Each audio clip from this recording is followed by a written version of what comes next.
मलिर का ख़बर है तो बिन कासिम पुलिस की वही कार्रवाई पाकिस्तान स्टील मिल्स जो जनरल मैनेजर चोरी थियल ट्रामे समेत गिरफ़्तार किया वियो है। पुलिस गिरफ़्तार थियल खां वधीक जांच कई पई वञे।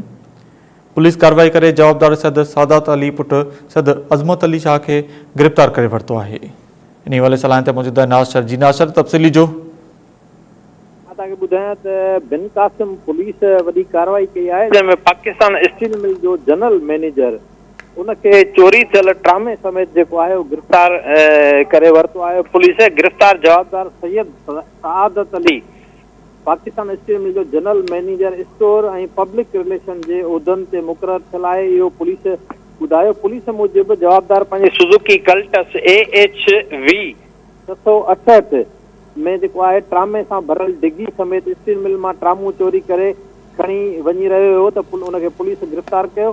स्टील मिल जो जनरल मैनेजर पुलिस के मुतमैन कंदड़ जवाब जो है वो न ॾेई सघियो।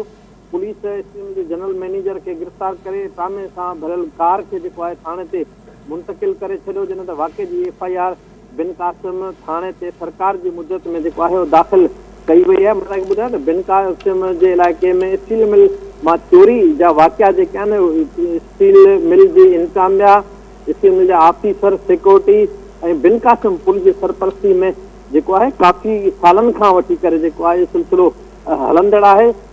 यो पिण ज़रिए खां बुधायो पियो जनरल मैनेजर के जो GM सिक्योरिटी ॿिया जो आला ऑफिसर उन्हनि जी ख़ास शिफ़्कत हासिल है। जी